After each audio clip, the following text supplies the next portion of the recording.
Tervetuloa tänne ihanaan hetkeen Kanessan ja hänen kutsumien vierailevien tähtien kerran.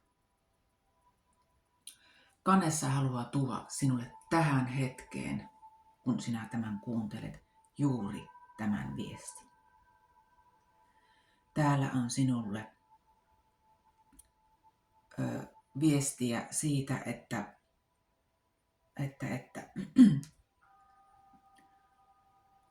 sinun pitää suojata itsesi, ottaa oma energiasi haltuun kaikista niistä, minnekä sinä oot sitä niin kuin viljellytkin.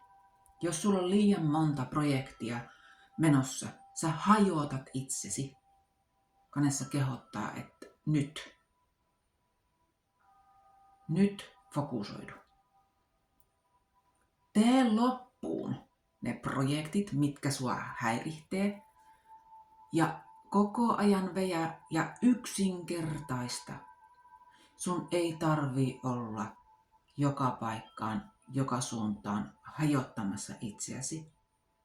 Se on totta kai hienoa, että sinusta tuntuu, että sinä olet tärkeä ja tarpeellinen, mutta oletko huomannut, miten paljon se kuluttaa sinua?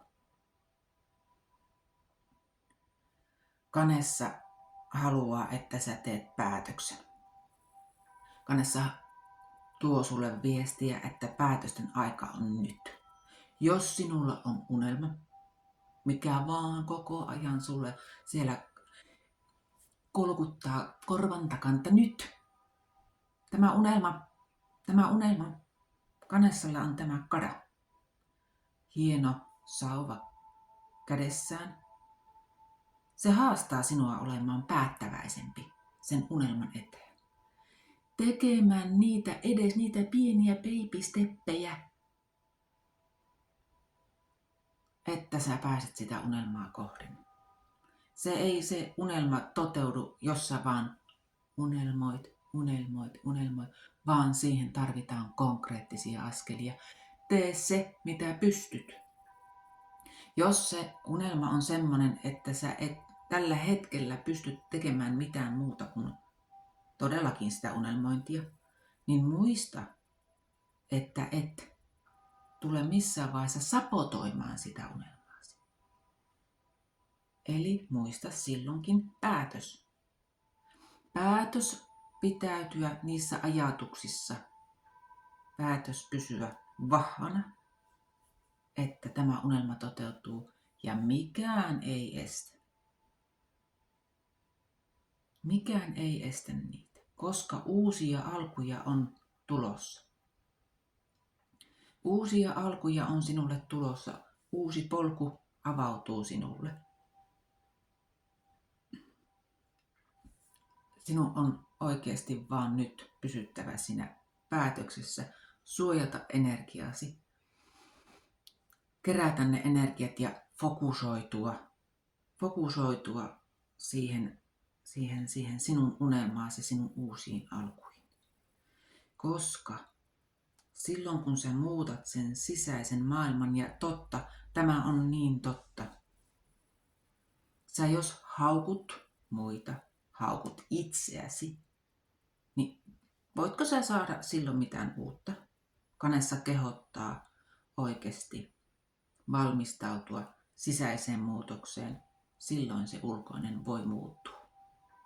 Silloin sä alat vetää puoleesi kaikkea sitä ihanaa. Ja jos sinusta tuntuu, että sä et millään meinaa niin kuin saada tummia ajatuksia, tummia tekojasi jotenkin niin kuin muutettua, niin tanssi. Energeettinen liike. Jotain ihanan inspiroivaa, tanssi. Tanssi on semmoista sielun lääkettä. Ja musiikin kuuntelu, siis oikeasti, älä katso sitä, vaan soimaan se ja liiku. Älä vaan tuijota sitä musiikkivideoa siellä, vaan, ja kaikista parasta olisi, jos voisit itse soittaa jotakin ja tuntea, kuinka musiikki tuo sinulle omaa energeettistä liikettäsi, joka hajottaa sitä tummaa pysähtyneisyyttä sinussa. Kanessa oikeasti haluaa sulle sen uuden alun, uuden mahdollisuuden ja että sinun unelmat toteutuu. Ja hän haluaa myös, että otat konkreettisia työkaluja itsellesi näihin asioihin. Musiikki, joka saa sinut hymyilemään, saa sinut tuntemaan eläväksi. Laula niin paljon kuin lähtee. Se on oikeasti niin kuin sulle todellakin nyt. Koska vanha sykli on loppumassa, uusi on alkamassa ja sinun on valmistauduttava siihen.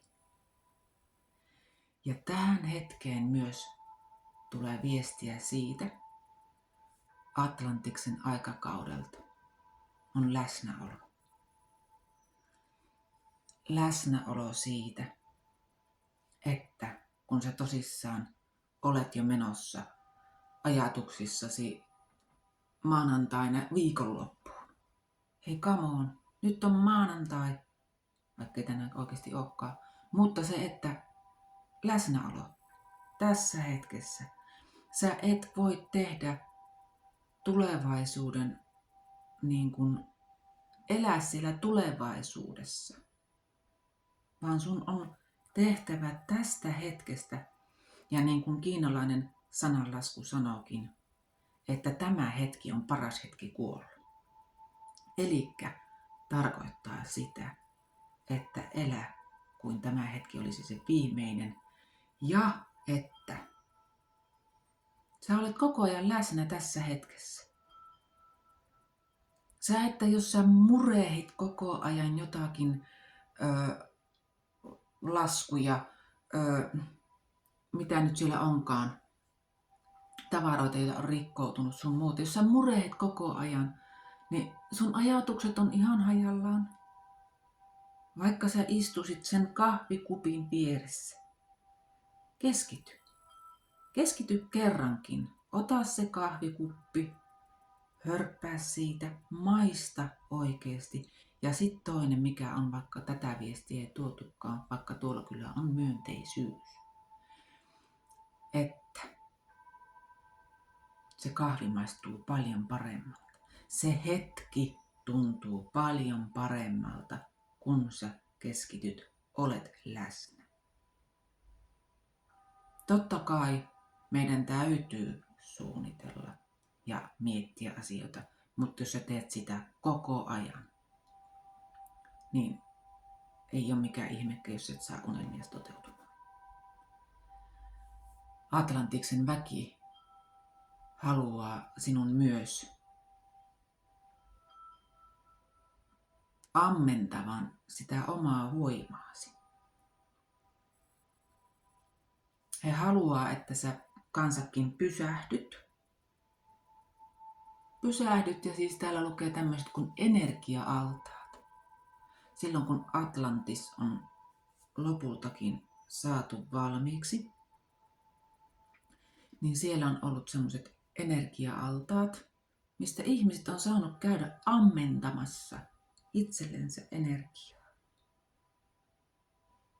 Meillä ei ole täällä niitä energia-altaita, mutta niin kuin Kanessa sanoi, että kuuntele musiikkia, joka inspiroi sinua. Pistä se energialiikenteeseen. Sieltä sä saat ammennettua sitä ihanaa energiaa. Viimeisenä korttina vierailevilta tähdiltämme on myönteisyys. Numero 32, jos jollekin resonoi. Tarkoittaa sitä, että Atlantiksen aikaan ei ollut sanoja en pysty, en kykene, mutta kun, vaan he koko ajan osasi kannustaa itseään siihen, että heidän elämä oli myönteistä. Ja se, että mihinkä me tosiaankin keskitymme, sitä me saamme. Ja Atlantiksen aikaan kaikkien elämä kukoisti. Kaikkien elämä kukoisti todellakin loistavassa loistossaansa. Mutta se, että tässäkin Atlantiksen viestiä tuoden, ota pieniä askelia.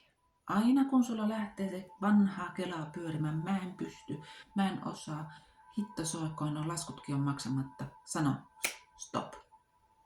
Sano stop. Jos ei mitään muuta, niin vaikka se neutraali ajatus ennemminkin, vaikka hilirimsis, aivan sama, mutta se, että sä et pyöritä niitä negatiivisia keloja, mitkä vie sun energiasi. Ja voin kertoa, olen hirveän innokas lukemaan rajakokemuksia ja näiden tuomaa viisautta haluan myös jakaa sinulle. Ja myös Kanessa haluaa sitä kuin atlantilaisetkin. Yksi asia, mikä näistä kaikista huokuu, on kauneus ja ilo. Oikeesti joka hetki koita etsiä jotakin ilon aihetta, huumoria. Yksi, mikä minua kosketti syvästi, oli yhden miehen kertomus siitä, että hän kävi rajan toisella puolella. Hän tuumasi näin, että hän oppi tällä reissulla, että Jumalalla on suunnaton huumorintaju. Se kertoo aika paljon. Elikkä se ilo. Ja toinen, mikä on monesti tullut vastaan, niin kuin näistäkin justiinsa se, että mihinkä keskitytään, niin on se ilo. Se, mitä siellä niin kuin ovat kokeneet, niin on se suunnaton todellakin se rakkaus, mitä ei voi sanon kuvata, koska se on niin mahtava. Ja toinen, mikä on, niin se suunnaton ilo. Se, että oikeasti tee päätös, sulla on uusia alkuja alkamassa, vanha sykli loppuu, muista suojata omat energiasi.